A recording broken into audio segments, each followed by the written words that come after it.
Would you like to know the 2 types of coping skills that nobody ever mentions? Stick around, and that's what this video is all about. Hi, my name's Jesse. Welcome to my channel, Open Source Owners, where we try to answer the question, what if humans had an owner's manual? Let's jump right into it. The first type of coping skill is what I refer to as emergency coping skills. These are coping skills that you need in a moment because you're really struggling, you're really overwhelmed, you're really triggered, and you just use them in the moment, ideally for as long as you need to actually notice a shift in your physical body, in your emotional body, and in your mental body. So these coping skills are things not that you practice on a regular basis, but the things that you will sort of have in your back pocket. And again, I always suggest having like 3 to 5 emergency coping skills that sort of work for you. And don't give up on emergency coping skills. This is the biggest problem I see, is people give up on them too quickly. And then they say, well, that didn't work, Jesse. What's the deal? And I say, well, how long did you do it? And they'll say 2 minutes, tops. Oh, well, it's an emergency, right? So it might take 20 minutes. It might take 40 minutes. It might take 60 minutes to actually bring back the nervous system into a sort of coherent state again. That's often how long it takes. Good news is the more you practice, the better you get, the shorter that time window gets. It's not going to be like, I'm not saying you're going to have to practice emergency coping skills for the rest of your, triggered self for 60 minutes. That's too tall of an order. But while we're learning these skills, while we're reteaching the nervous system what it means to regulate, then it might often take 20 to 60 minutes before we actually feel like, okay, we're regulated, we're in control again. Okay, so there's really sort of 2 sides to this coin. The first side is the sympathetic nervous system. Now we're talking about the autonomic nervous system here. This is sort of the nervous system that involves the brain, the heart, the digestion, really the whole body system. It influences vision, it influences cognition, all these types of things, right? Now the sympathetic nervous system, you will have heard probably called the fight and flight mechanism. And really what this is in the body is hyper arousal. So arousal meaning your body is ready to fight and flight. So you can kind of imagine the types of things that the body is going through. So think to yourself, what might the body be doing? Like, what's the heart rate doing in fight and flight, right? What are the eyes doing in fight and flight? What is digestion doing in fight and flight? And the answer is you become hyper aroused. So your heart rate is going up. Your digestion goes off. You don't need to be digesting food at this time and pulling nutrients. You need to be mobilizing all your energy to survive. And it does not matter whether you're actually in a survival life threat situation or you're just overwhelmed and you're personally triggered. And I don't mean that in a judgmental way. I mean, everybody gets triggered and turned into, or their nervous system gets alerted to something going on for different mechanisms. And that's largely based on how we experience our childhood and attachment issues and these types of things. But anyway, when that happens, your eyes go into pinpoint vision. You stop producing saliva, you might become sort of dry mouth, your digestion shuts down, your heart rate goes up, your breathing becomes more shallow, more chest-based, less belly breathing, right? So if we need to use coping skills when we're in the fight and flight mechanism, obviously there are certain coping skills that we might use, and we'll talk about those in a second, but let me introduce the other side to this equation, which is the parasympathetic nervous system, or the hypo arousal. So this is just the opposite. Instead of having all this energy being mobilized, this is like energy is sort of like dissipated from our system. Our heart rate drops, our digestion we might even sort of like evacuate, if you know what I mean. Kind of gross, but this is possible in this state. Our cognition goes very flat, and we actually might cognitively dissociate. So this is often referred to as freeze and fawn responses, and I like to add dissociate because this is a very common feature for humans. The parasympathetic nervous system in polyvagal theory is what's called the sort of life threat mode. When we go into a perceived danger mode, our typical response is fight and flight first to survive. But especially as children, if we get into a scenario where we actually get into what we perceive, whether it's true or not, we perceive it as life threat, then we go into a shutdown mode. And this is what other animals do. Like if you think about a mouse caught by a cat, the mouse goes limp. And that's what humans basically do too when we perceive life threat. We go into freeze, fawn, and dissociate. Let's talk about those really quickly. Freeze response means you physically feel immobilized. It's hard for you to move. It's very hard for you to talk. It's very hard for you to say what's wrong. Your partner or your friend or your mom or dad might be like, what's wrong? And you are going to have a hard time articulating what's wrong. You just feel sort of stuck. You feel shut down. And you might feel dissociated.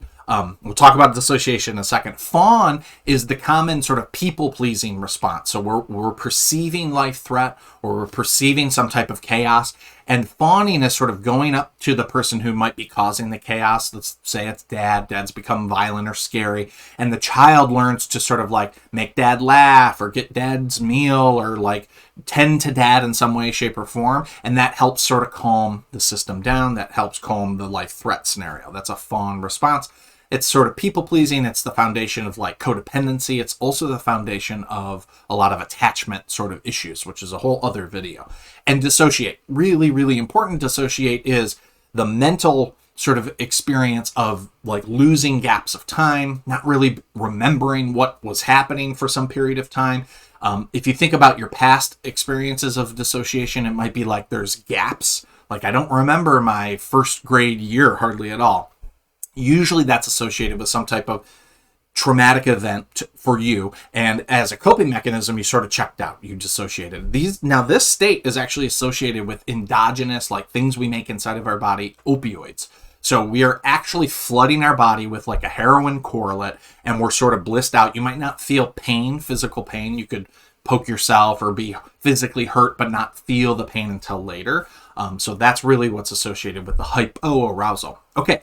So how do we use coping skills for these things? Well, my opinion, there's two sort of points of view here. So let's say you're in a hyperarousal, you're in a fight and flight moment, and you notice you have all this energy mobilized. Now, it is my suggestion to you that you actually take advantage of that energy and you turn that into a positive coping skill. So an example would be boxing. So you have all this fight energy, and you don't want to yell at your partner, you don't want to yell at your kids because that has negative consequences. You want to have a better coping skill and be able to regulate this energy. Get a boxing bag. Obviously, you would have gotten that beforehand, but that's what you do. You say, okay, when I feel this energy, this is what I go to. I go to my boxing bag, and I do that for 10 to 20 minutes, and I do it vigorously. I use all that energy until I'm sort of spent. The other thing that you could do with that, just as an example, is to run or exercise or take a really fast walk. It's about burning off that energy. You could dance. Now, coping skills is sort of like an official name, but really it could be anything. It does not matter if it comes out of some book, therapy book, or from a therapist. It's anything that you can use that will burn through that energy that's healthy. That's not going to hurt you or somebody else. That's pretty much all you need to do. Now, the other sort of take on this is you could recognize that you're really like have all this energy, and you could immediately try to engage slower, deeper breathing and go into the parasympathetic mode on the healthy side. So the healthy side of the parasympathetic mode is called rest and digest. That's another video entirely, but meaning when we really feel calm, collected, when our digestion turns back on, when our heart rate is slow, when our focus is there, our creativity is there, that's called rest and digest. And that's just the healthy side of the same system that freeze, fawn, and dissociate is, okay? So we could immediately, if we're feeling the hyperarousal, if we're feeling fight and flight, we got all this energy, we could immediately try to do deep breathing, guided meditation, some type of relaxation process. And that might take 20 to 30 minutes, but it can get us there. It can regulate us again. So the question is just to you, do you feel when you're in a fight or flight mode, do you feel like you would be better served by using that energy and getting it out in some healthy way? Boxing bag, walking, dancing, etc. Or do you feel like, no, I just need to learn how to calm and regulate. And so I will commit to, say, breathing practices or guided meditation. And the caveat here is, the suggestion here is, use it for as long as you need until you notice the change, until you notice it's actually working. Okay, so that's an emergency coping skill for the sympathetic nervous system. Let's talk about a parasympathetic nervous system. So if we take the cues from the body is saying, I am sort of shut down. I am in a mode where I don't have energy. I can barely even use my cognitive or my smart or my higher self brain. I can barely even articulate things. So one of the things that I suggest is to slowly move with this system. So you could just start by going back and forth between tapping your left foot, tapping your right foot, tapping your left foot, tapping your right foot, something like that. You could try to sway. You could try to rock back and forth, just soothing the self. And your self-talk during this time might be something like, it's okay, I'm just shut down right now. It's okay, I'm just shut down right now. It's going to get better over time, right? And then eventually what you probably want to do is move into more mobilization. So you maybe begin by tapping back and forth, but after you start to feel slightly better after 10 minutes, slightly more in your body, slightly more in the grounded present moment, then you can actually begin to take a walk, or you can do some exercise, or you can do fast breathing to actually generate energy. Okay, so that's one strategy. That's the strategy I suggest, is you go with that slow energy and you just do things that are very slow energy. Another good strategy here is grounding, just literally labeling things in your environment. So if I'm in my environment now, I would just, in my head, I would say, there's a light, there's a camera, there's a piece of paper, there's a cup, there's a stapler, just naming things. You can do it out loud or in your head, but you just don't stop until you feel more and more and more in control, and more and more and more in your body. I know it's boring. It is boring. Another strategy I teach in grounding is just counting things. How many blue things? How many square things? How many round things? And just name as many as you possibly can. This will slowly but surely bring your parasympathetic sort of threat response back to homeostasis, back to balance again. Okay.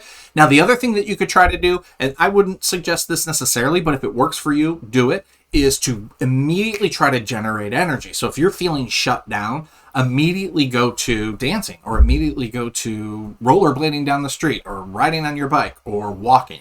So it's sort of pushing against the system, but if that works for you, then that is a way to use emergency coping skills. Okay, so emergency coping skills, they're as needed. You want just a small handful, and then you use them until you're feeling better. It might take some time, but over time it will get easier and quicker. What's the other side? The other side of the coping skills equation is daily practiced coping skills. These are things that you're going to do because you are in control, or you want to be in control of your mind, your heart, and your body. And those are the three general categories of coping skills. But these are not coping skills that you use as needed. It's not like, oh my gosh, I'm in an emergency, I'm going to use my primary coping skill here. No, emergency sort of coping skills are slightly different. Often completely different than daily practice coping skills. So for daily practice coping skills, the first domain is your mind, how your thinking is working, what types of thoughts you're having, and beginning to rewire your thoughts and mental programs. We're all given programs at birth, and through our culture, and through our parents, through religion, that are not necessarily the best programs that we want in our own mind. Many people that I know basically feel like their mind attacks them, like they have these thoughts that they can't stop. So one of the key features is beginning to take ownership over what our mind does. And you can do this in 5 minutes or less every day, but do a basic mind control practice or a mind rewiring practice. Examples: positive affirmations, meditation, practicing some type of CBT or DBT skill specifically based on mind. Okay? There's many other, but we want to sort of commit to something that we use, and we just say, well, I know that this works if I use it, and do 5 minutes or less. And I mean that, 5 minutes or less. You don't have to do more. Set a little timer, get yourself a calendar and say, yeah, I did it. Try to get streaks. Try to do multiple days in a row. If you skip a day, that's fine. Try to never miss 2 days, and give this time. Coping skills take, especially daily practice coping skills, 21 to 90 days before they really begin to show that they're working. And that's because 21 to 90 days is how long it takes to form a habit. All a habit is a new neural network in the brain and the body. Okay. The other critical foundational coping skill area that we need to focus on is the heart. And I sort of mean by the emotional or the spiritual heart of who you are. So rewiring our emotions and our emotional prediction machinery. The latest in neuroscience about emotions is that basically there are no sort of baseline, every human experiences them emotions. I mean, there are a couple, but most of the emotions we experience are conditioned and predictions. So things that seem like other things, and the body just triggers an emotional cascade, which involves neurochemistry and nervous system dysregulation and all these types of things. But emotional regulation is not something that most of us have learned, so it's something that we have to rewire. You know, what types of emotions do I want to feel? So positive rewiring. What types of emotions do I want to work on skillfully? So what we call typically negative emotions, which there are no negative emotions, but they can feel negative. They don't feel good. So how do we deal with anger? How do we deal with anxiety? How do we deal with feeling sad or depressed? Emotional regulation often has to be taught. And it's an unfortunate fact of the world that I grew up in America, that we were never really taught this in school. I was never really taught this with parents. I had to sort of learn this on my own through my own trial and error. It'd be much better if we could teach this to children, how to generate positive emotions and how to navigate difficult emotions. It's not as hard as you think, but it takes a daily practice. So examples might be practicing gratitude for 5 minutes or less a day, working with a negative emotion that you experience. So maybe let's say anxiety, working with your anxiety skillfully, 5 minutes or less a day, which could just mean positive self-talk, changing the self-talk into a positive affirmation that you're trying to install instead of the anxious ideas, etc. And the other one could, of course, be doing something fun, doing something enjoyable. So it could be 5 minutes or less a day playing with your dog because you love your dog and it makes you happy, or 5 minutes or less a day playing music or dancing to music or something like that, taking care of the heart. And the last one, in terms of daily practice coping skills, we have the mind, the heart, and of course the body. The body needs to physically move to allow all of the processes to work in your body and to get rid of, old cellular debris. Basically just the detox program of the body only works when we mechanically move the muscles. So whatever it is that you choose to do, try to move the muscles 5 minutes or less a day. Walking is probably the very best thing you could do because it's the easiest on the body. Great for the brain as well. But it could be stretching, could be 5 minutes or less of yoga, could be massage, self-massage, could be body brushing. Anything that moves the fluid, the lymphatic fluid through the body is going to improve your energy, but it's also going to feed back into how your mind and your heart/emotions are working. So these are the 3 categories of the daily practice coping skills. 5 minutes or less a day for each one. So you spend, let's say, 2 minutes on your mind, 2 minutes on your heart, 2 minutes on your body every single day. And you stick to those practices before you say, these don't work, Jesse. Stick to them for at least 21 days before you say these don't work. And then that's about when you begin to see like, hey, I feel my mood has improved, or my focus is better, or I'm sleeping better, these types of things. All right. So if you stuck around this far, thank you so much. I want to offer you a free 60-page ebook called The Owner's Manual Part 2, Learning and Knowledge. Now, this is a book that I put together that basically I've been giving to my clients at where I work for years. And it's a really rich, information-dense book full of way too much information all about this type of stuff. But if you're watching this video to the end, you might be interested. So click the link below and we'll send this out to you, no problem. Thank you so much for watching the whole video. This was the 2 types of coping skills that nobody ever mentions. I hope you found it useful. If you did, click the buttons and do all the YouTube stuff, and we'll see you in the next video.